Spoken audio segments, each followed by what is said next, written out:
Hello வணக்கம். வாங்க செல்ல பிள்ளைங்களா, என் அன்புள்ளங்களே வாங்க. இன்னைக்கு காய் வீட்டில் இருக்கிற காய்ங்க ஒரு 2-3 காய் தான் இருக்குது. அந்த காயை வச்சு கறி குழம்பு மெத்தடில் வைக்க போகிறேன். அப்படியே லைவில் காட்டுறேன் உங்களுக்கு வீடியோவில். வாங்க வீடியோக்குள்ளே போகலாம். பாருங்கள், இப்போ நம்ம வீட்டில் பச்சை பட்டாணி பதில் வெள்ளை பட்டாணி தான் வாங்கியிருக்கிறேன். அதை நம்ம வேக வச்சுக்கணும்.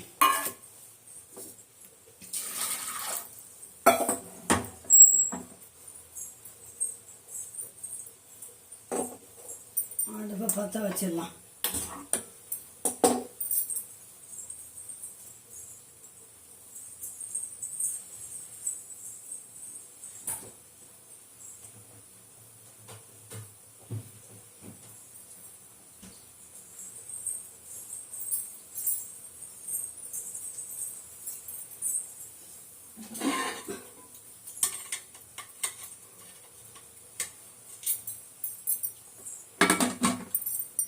அப்படியே கொஞ்சம் ஆவி வரட்டும்.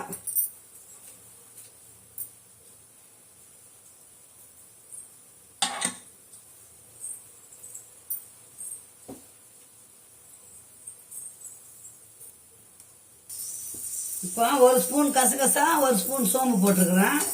அது ரெண்டும் நல்லா வறுக்கணும். பட்டாணி இந்த பக்கம் வேவுது. காய் என்னென்ன போடுறோன்னா, நம்ம வீட்டில் என்ன காய் இருக்குதோ, இன்னைக்கு இருக்கிறது இவ்வளோதான். உருளைக்கிழங்கு போடலாம், காலிஃப்ளவர் போடலாம், இன்னும் என்னென்ன காய் வேணாலும் போடலாம். என்கிட்ட இருக்கிறது கேரட்டு, பீன்ஸு, ஒரு துண்டு கருணக்கிழங்கு, அவ்வளோதான் இருக்குது. நாங்கள் 2 பேர்னால போதும், பட்டாணி இருக்கிறதால போதும். சப்பாத்திக்கும் சாப்பாட்டுக்கும் ஆகிற மாதிரி செய்கிறேன் இப்போ நான்.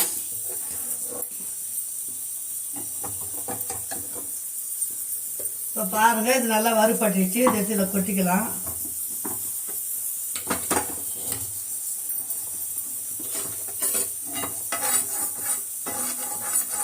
ஒட்டி இது எண்ணெய் பக்கத்தில் அதனால ஒட்டி. இப்போ இதுலேயே நம்ம தேங்காவை போட்டுக்கலாம். தேங்காவையும் கொஞ்சம் வறுத்துக்கிறோம். இதெல்லாம் நான் ஒரு யூகமாக செய்கிறது தான்.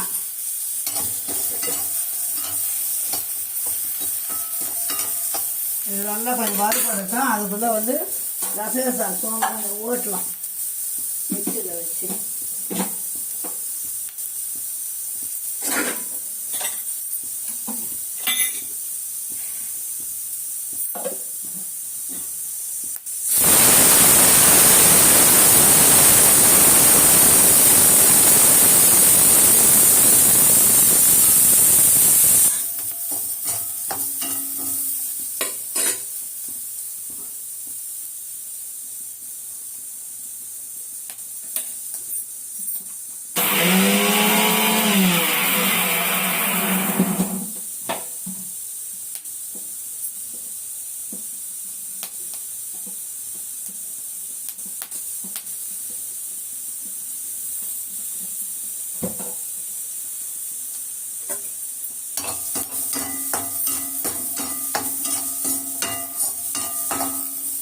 எங்கள் அம்மா அந்த நாளில் வச்ச ஞாபகம் எனக்கு.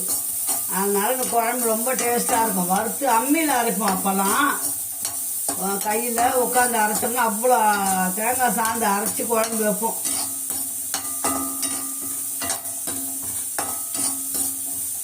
துருவிட்டு அரைப்பாங்க.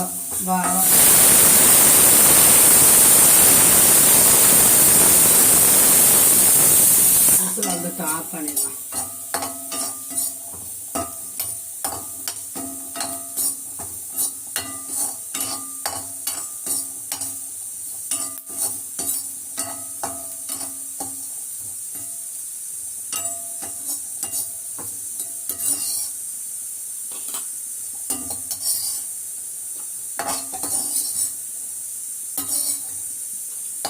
தேங்காவோட அந்த ஈரம்லாம் போயிடுச்சு. இருந்தாலும் வறுக்கும்போது அது ஒரு வாசனையாக நல்லாயிருக்கும்.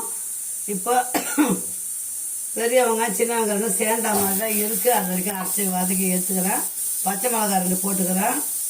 இஞ்சியும் பூண்டும், அது பாருங்க, ஒரு கட்டி இஞ்சி, ஒரு துண்டு, ஒரு கட்டி பூண்டு, ஒரு கட்டி இஞ்சி, அதை போட்டாச்சு. நல்லா எண்ணெய் கொஞ்சம் ஊற்றி வதக்கிக்கலாம். இது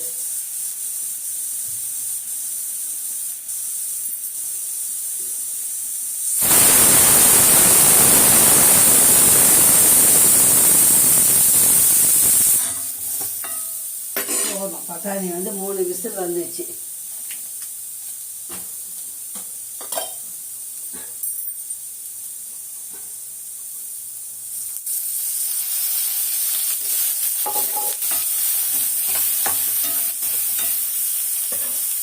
தக்காளி 2 தக்காளி எடுத்துக்கிறேன்.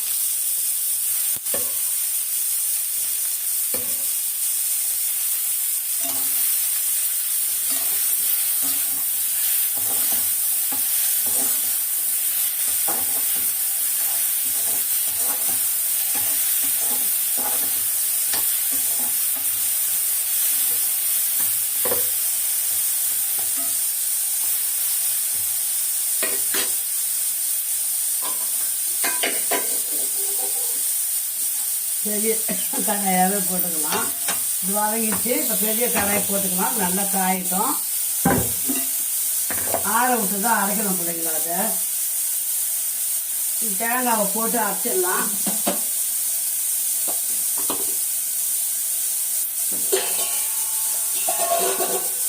தண்ணி முதல்ல ஊற்ற விடாது. பசு முதல்ல இருக்கு.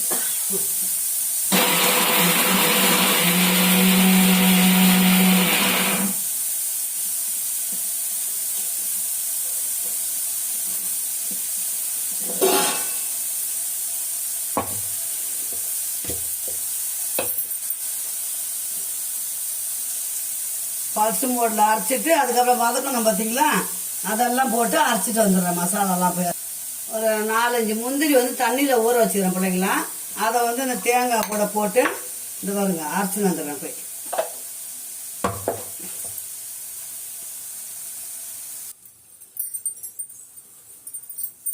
கடாய் நல்லா காயிட்டோம். விசில் இறக்கிட்டு பார்க்கலாம். அதுக்குள்ளே வெந்துடுச்சாங்க. வேகம்னா இன்னொரு விசில் கூட நம்ம வச்சுக்கலாம். பட்டாணி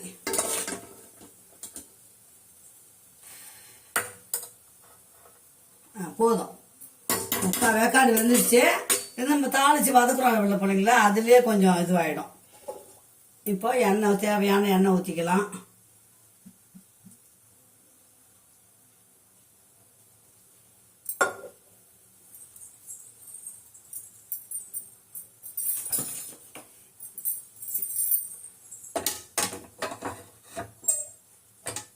சப்பாத்திக்கு சாப்பாட்டுக்கு எல்லாத்துக்கும் தேவையாக இருக்கிற மாதிரி தான் பிள்ளைங்க நான் செய்கிறேன். ரொம்ப ஈஸியானது தான், குழம்பு தான்.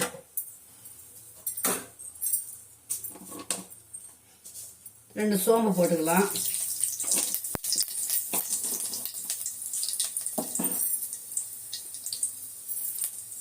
பட்டை, கிராம்பு, அப்புறம் அந்த அன்னாச்சி மொக்கு, கல்பாசி, கருவேப்பிலை எல்லாத்தையும் ஒன்றா போட்டுக்க.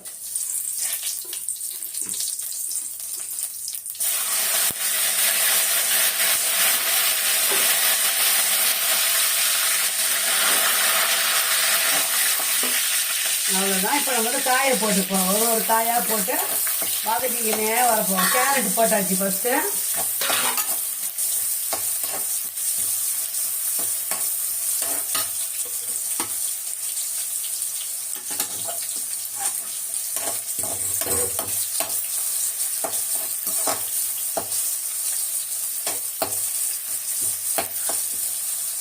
மற்ற இருக்கிற காயும் போட்டுக்கலாம். பீன்ஸும் உருளைக்கிழங்கு தான் போட்டுக்கோங்க. காலிஃப்ளவர் இருந்தாலும் போட்டுக்கோங்க.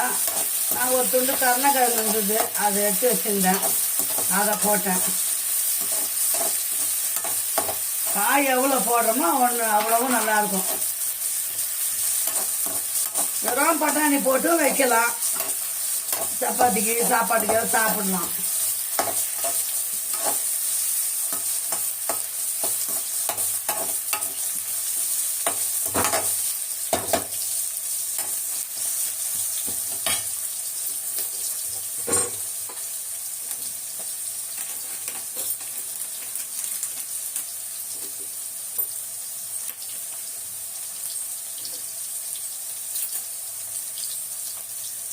காய் நல்லா வதங்குதுங்களா, பாருங்க. 1 ஸ்பூன் ரெட் சில்லி போட்டுக்கோங்க.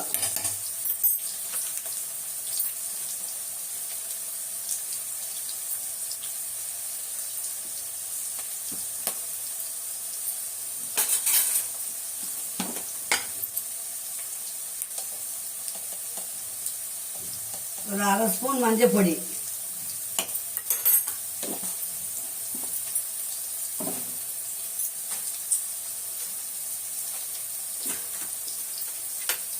இந்த 1 ஸ்பூன் கரம் மசாலா தான் இருக்குது, இது அப்படியே போட்டுக்கலாம்.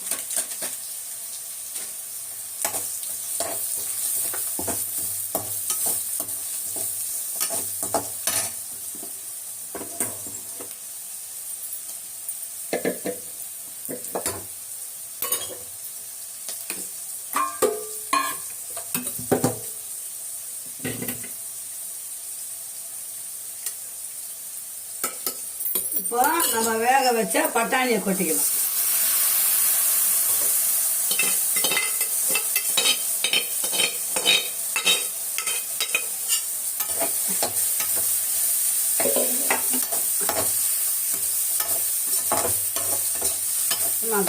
கமன்னு வரும் வாசனை, செஞ்சு பாருங்க. காலிஃப்ளவர்லாம் போட்டால் இன்னும் சூப்பராக இருக்கும் குழம்பு. நாங்கள் 2 பேர்னால இருக்கிற சிம்பிளாக வைக்கிறோம் பிள்ளைங்களா.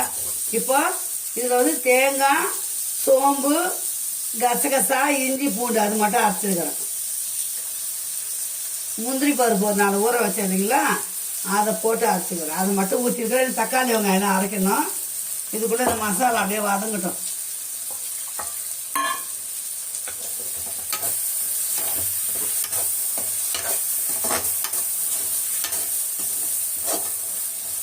பச்சை மிளகா போட்டுருக்குறோம், ரெட் சில்லி போட்டுக்கிறோம். பார்த்துக்கிட்டு வேணும்னா கொஞ்சம் மிளகாத்தூள் சேர்த்துக்கலாம்.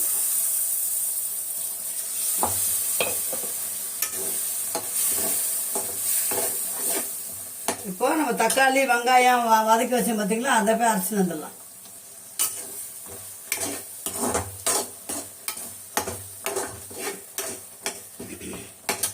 இதுவே எவ்வளோ வந்துச்சு பாருங்க குழம்பு.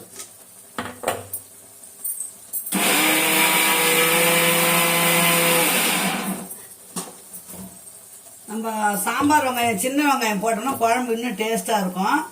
நான் தான் அது போட்டுக்கிறேன். பத்தலைன்னா பாருங்க, வெங்காயம், தக்காளி, இஞ்சி, பூண்டு பேஸ்ட்டு.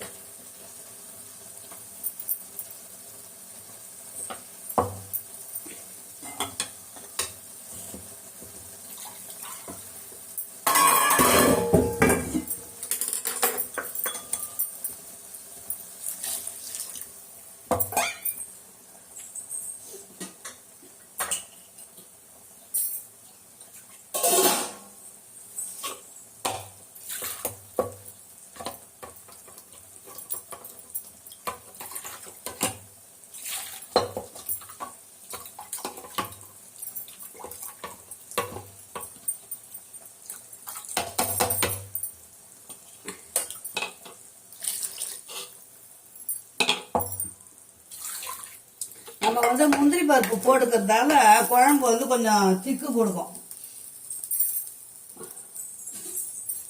சிலர் வந்து ஒற்றைக்கல்லை போடுவாங்க. எனக்கு வந்து அந்த ஒற்றைக்கல்லை பிடிக்காது பிள்ளைங்களா. ஒற்றைக்கல்லை போட்டோம்னா கொஞ்சம் எப்படி இருக்கு தெரியுங்களா, எதுமோ கஞ்சி மாவு அரைச்சி ஊற்றின மாதிரி இருக்கும். அதனால எனக்கு அப்படி பிடிக்காது. அது நீங்கள் முந்திரி பருப்பு ஒரு நாள் சேர்த்து பாருங்க, உடம்புக்கும் நல்லது. இல்லாத பட்சத்தில் சேர்த்துக்கலாம். நம்ம கசகசாவும் சேர்த்துருக்குறோம், கசகசா சேர்த்துக்கிறோம், முந்திரி சேர்த்துக்கிறோம். இப்போ தேவையான அளவு உப்பு போட்டுக்கலாம். அந்த குழம்புக்கு தேவை உப்பு போட்டுக்கலாம். பத்தலைன்னா அப்புறம் கூட போட்டுக்கலாம். இன்னும் கொஞ்சம் தண்ணி ஊற்றிக்கலாம். காயெல்லாம் வேகணும் இல்லைங்களா. நீங்கள் மட்டன் மசாலா இருந்தாலும் போடுங்க, சிக்கன் மசாலா இருந்தாலும் போடுங்க. இன்னும் குழம்பு அட்டகாசமாக இருக்கும்.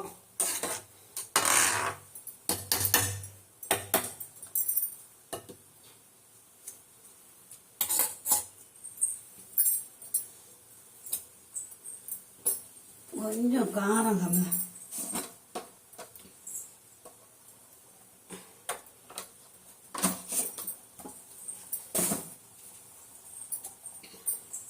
குழம்பு கொதிச்சாதான் உப்பு பக்குவம் தெரியும். ஏன்னா உப்பு தானே போட்டுக்கிறோம்.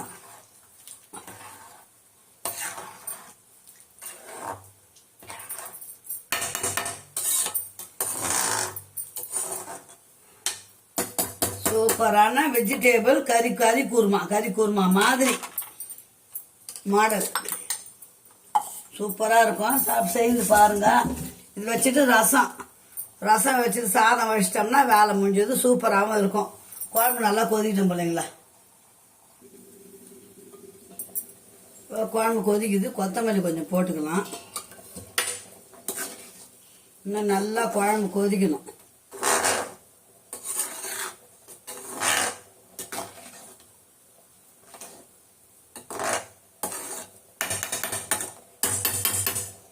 மூடி போட்டு மூடி நல்லா கொதிக்கணும். இது கொஞ்சம் நேரம் கொதிச்ச உடனே பக்குவமாக சொல்கிறேன்.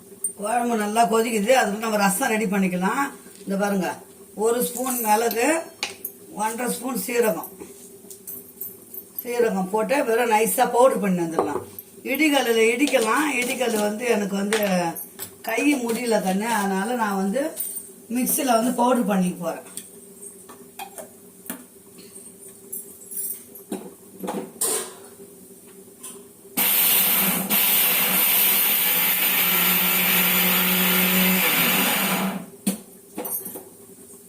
ரசம் வைக்கணும்னா இப்படிதான் ஐடியா. புளியை கரைச்சி 2 தக்காளி, கருவேப்பிலை, கொத்தமல்லி, பெருங்காயத்தூள், மஞ்சத்தூள் போட்டு இது பாருங்க நல்லா கரைச்சி வச்சுட்டேன். இப்போ ரசம் எல்லாமே தக்காளி எல்லாம் போட்டு நல்லா பிசைஞ்சு கரைச்சிட்டேன்.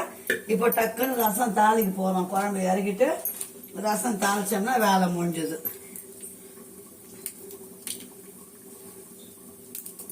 சாப்பாட்டுக்கு, சப்பாத்திக்கு எல்லாத்துக்கும் சரியா இருக்கும் இந்த குழம்பு.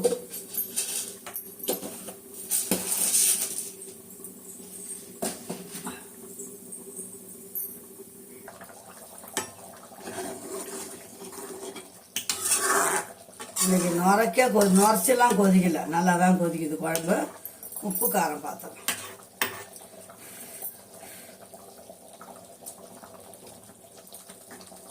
போதும் பிள்ளைங்களா, உப்பு காரம் எல்லாம் சூப்பராகுது.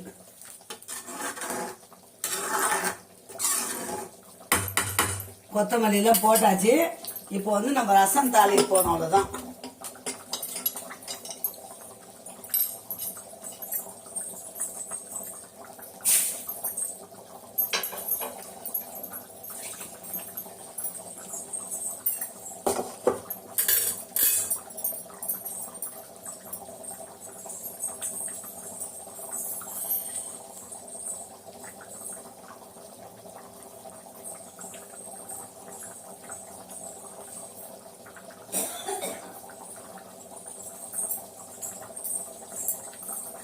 குழம்பு அவ்வளோதான் முடிஞ்சிச்சு பிள்ளைங்களா. குழம்பு இறக்கிடலாம். இறக்கி அந்த பக்கம் வச்சுட்டு நம்ம ரசத்தை தாளிச்சிக்கலாம்.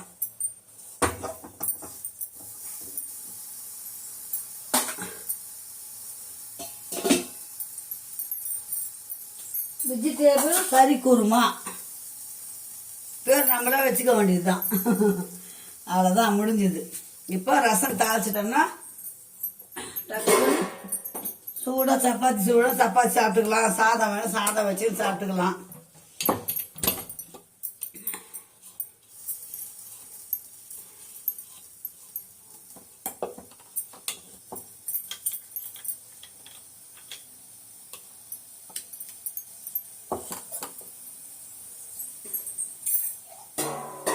நான் புளி கரைச்சி வடிகட்டிட்டு தக்காளி அதிலே போட்டு பிசைஞ்சிட்டேன். கொத்தமல்லி, கருவேப்பிலை எல்லாம் பிசைஞ்சு அதிலே கரைச்சிட்டேன்.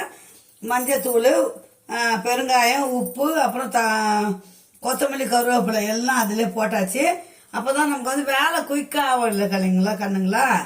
அவ்வளோதான். இப்போ கொஞ்சமாக எண்ணெய் ஊற்றிக்கலாம். ஒரு 2 ஸ்பூன் எண்ணெய் ஊற்றினா போதும் ரசத்துக்கலாம், ரொம்ப வேண்டாம்.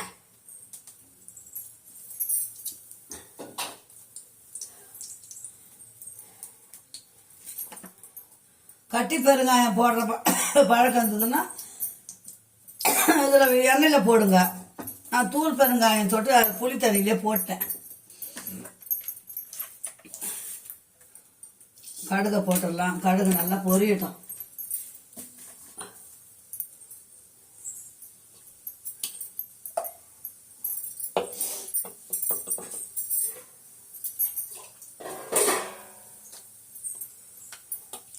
பருப்பு தண்ணி ஊற்றுவாங்க பருப்பு ரசத்துக்கு. பருப்புலாம் நான் அப்படிலாம் வைக்கல. இன்னைக்கு சிம்பிளான ஒரு ரசம் தான் வைக்கிறேன், அவ்வளோதான். இப்போ பூண்டு தட்டி வச்சுக்கிறேன், 2 காஞ்ச மிளகாய். இந்த கடுகு பொரிஞ்ச உடனே இதை போடணும். நல்லா படன்னு பொரியட்டும்.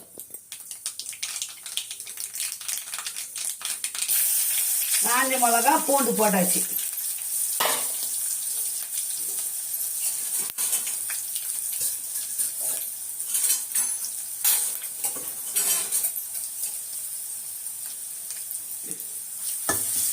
கொஞ்சம் மிளகும் சீரகமும் பொடி பண்ணிருந்தேன் பார்த்தீங்களா, அதை இந்த எண்ணெயில் போட்டுடுவோம். அதுதான் அந்த எண்ணெயில் வறுக்கும் போது வர்றது தான் குழம்பு ரசத்துக்கு வந்து ஒரு டேஸ்ட்டு.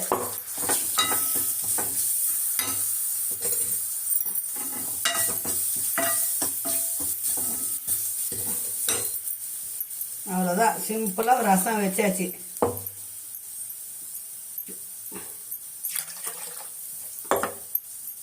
இந்த ரசம் கரைச்சி வச்சதை இதில் ஊற்றிடலாம்.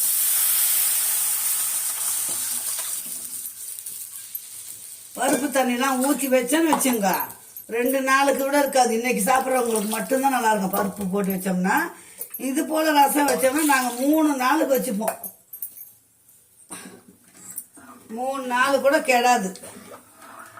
மீதியை ஊற்றி நைட் படுக்கும்போது ஃப்ரிட்ஜில் வச்சுருவேன். காலையில் எடுத்து கூலிங் போன அப்புறம் எடுத்து சாப்பிட்ருவோம். சாப்பிடும்போது முன்னாடி ஒரு 2 ஹவர் முன்னாடி எடுத்து வச்சுட்டோம்னா நல்லாயிருக்கும். பருப்பு தண்ணி ஊற்றினா நீ ஃப்ரிட்ஜில் வச்சாலும் கூட வாசனை தான் வரும். அவ்வளோதான் பிள்ளைங்களா, ரசம் ரெடி ஆயிடுச்சு, குழம்பும் ரெடி ஆயிடுச்சு, சாதம் இருக்குது. அதனால் போதும், இன்னைக்கு வீடியோ இதோட முடிச்சுக்கலாம். ரசம் சூப்பராகுது பிள்ளைங்களா. ரசம் சிம்பிளாக ஒரு 2 தக்காளி, ஒரு கொட்டை புளி, அவ்வளோதான். வாயில் ஊற்றி பாருங்க, சூப்பராகுது பாருங்க எப்படி இதுன்னு. அந்த பெருங்காய வாசனை, மிளகு சீரகம் வறுத்த வாசனை அட்டகாசமாகுது. இன்னைக்கு கறி வெஜிடேபிள் குருமா ரசம், அவ்வளோதான் இன்னையோட ஸ்பெஷல். நம்ம சேனலை சப்ஸ்கிரைப் பண்ணி பாருங்கள், லைக் பண்ணுங்கள், ஷேர் பண்ணுங்கள், கமெண்ட் பண்ணுங்கள். என் செல்ல பிள்ளைங்களா, 6:30 மணிக்கு லைவில், டெய்லி 6:30 மணிக்கு லைவில் வருவோம், வாங்க பேசலாம். எதுனா குழம்பு தெரியல வேணும் சொல்லி கொடுங்க அம்மானா, கண்டிப்பாக நான் சொல்லித்தரேன். சிம்பிளாக சொல்லி கொடுப்பேன், டேஸ்ட்டாக இருக்கிற மாதிரி தான் சொல்லி கொடுப்பேன்.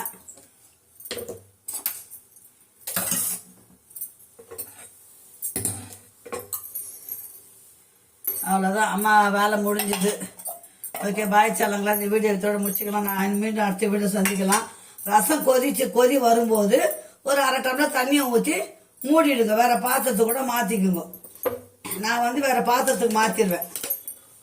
ஏன்னா எப்பவுமே சமையல் செஞ்சுன்னு வச்சுங்க, எல்லாமே ஒரு வேற பாத்திரத்தில் மாற்றிட்டு அதெல்லாம் தொலைக்கி கவுத்துருவேன் நான். பார்த்தீங்களா, ரசம் கொதி வந்துச்சு. அவ்வளோதான், சும்மா ஒரு கொஞ்சமாக தண்ணி, ஒரு 1/4 டம்ளர் அதில் ஊற்றினா போதும், முடிஞ்சது. அவ்வளோதான், தட்டு போட்டு மூடிடணும். வாசனை போயிடும் இல்லைங்களா. அது ஆஃப் பண்ணியாச்சு. இந்த வீடியோ இதோட முடிச்சுக்கலாம். மீண்டும் அடுத்த வீடியோ சந்திக்கலாம். பாய் சொல்லுங்களா. நாளைக்கு என்ன செய்யறது நாளைக்கு காட்டுறேன். ஓகே, பாய்.